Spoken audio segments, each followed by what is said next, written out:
Kevin Strong et Yves Echen, bonjour. Bonjour. Vous venez nous présenter votre livre qui s'appelle Ubériser votre entreprise.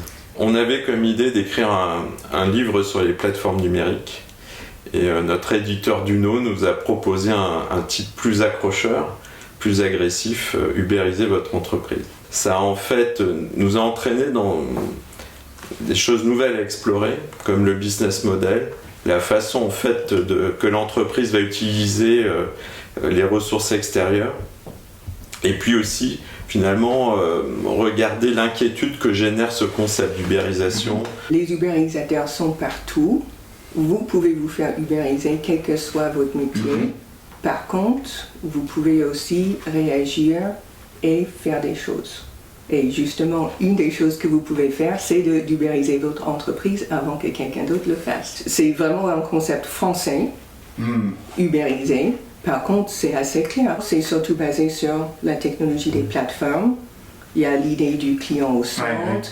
Il y a l'effet wow. C'est Maurice Lévy, il y a 3 ans, qui a lancé le mot, et finalement c'est devenu aussi un sujet d'étude économique. Par contre, le disruptive technology, c'est intéressant de noter que c'est pas nouveau. Par exemple, l'industrie de soie à Lyon a été disruptée par le nylon.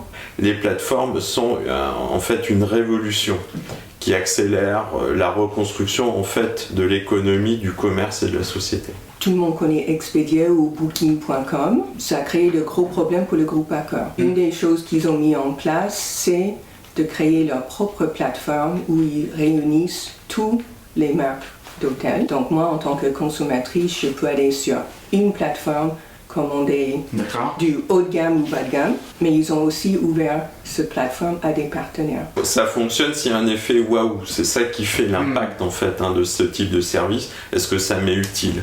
Uber en fait dans le taxi, le service est simple, on levait le bras ou on faisait la queue. Ce qu'a inventé Uber, c'est en fait de pouvoir appeler le taxi et de le faire venir en 3-4 minutes. Et ça c'était révolutionnaire. C'est une question de créer de la valeur autour de la marque. Par exemple, chauffeur privé, ils ont dit, ben voilà, on est une société française, on a des valeurs françaises, on traite mieux nos chauffeurs, etc. Le client en est sensible. D'abord, l'ubérisation, ça fait peur, mais ça met un certain temps à diffuser dans un marché en général. Le e-commerce représente en France que 6%. Par contre, c'est une croissance très forte et sur des segments, par exemple l'électronique, est devenu très important et impose à Darty de se réinventer, d'être très actif. L'électronique n'est pas la seule source d'ubérisation. Il y aura l'apparition des robots intelligents, des imprimantes 3D qui vont être elles-mêmes des nouvelles plateformes. On a des imprimantes 3D de Chine qui valent quelques centaines d'euros à du très haut de gamme qui peuvent faire des éléments pour la chirurgie, des tissus humains, voire même à terme du carton. Ce qui est visible, c'est cette partie grand public, mais en fait, la révolution est sur le business model. C'est une nouvelle façon d'opérer en utilisant des ressources à l'extérieur. Si on regarde Uber, Airbnb, ils n'ont pas d'hôtel, ils ont juste une plateforme numérique sur laquelle ils vont gérer des interactions. Et leur challenge, c'est de ne pas se faire des intermédiaires. La France est le premier pays d'adoption de ce type de plateforme. Airbnb, c'est le 2e pays. Uber, c'est le premier pays en Europe. Blablacar est la plus grosse plateforme en Europe de transport partagé. La France a des rigidités et ces plateformes aident à les contourner. Et Uber a quand même créé 15 000 emplois en France. Donc il y a bien des gens effectivement qui vont sans doute travailler 12 heures pour gagner peut-être pas beaucoup, mais ils sont contents de le faire. Et puis après, derrière, ils tapent du poing sur la table.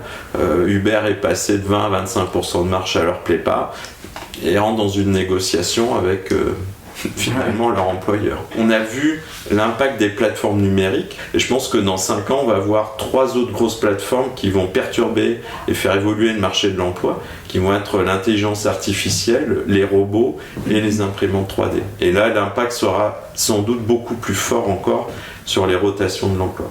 Si je suis entrepreneur, je pense qu'il faut regarder toutes les opportunités qu'il y a. Il y en a beaucoup et il faut aller les saisir.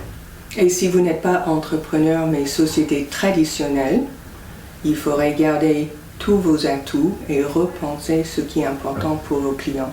Si vous êtes employé, il ne faut pas avoir peur de l'avenir, il faut rester attentif aux changements, il faut continuer à se former et à évoluer, parce que ceux qui évoluent sont ceux qui vont gagner.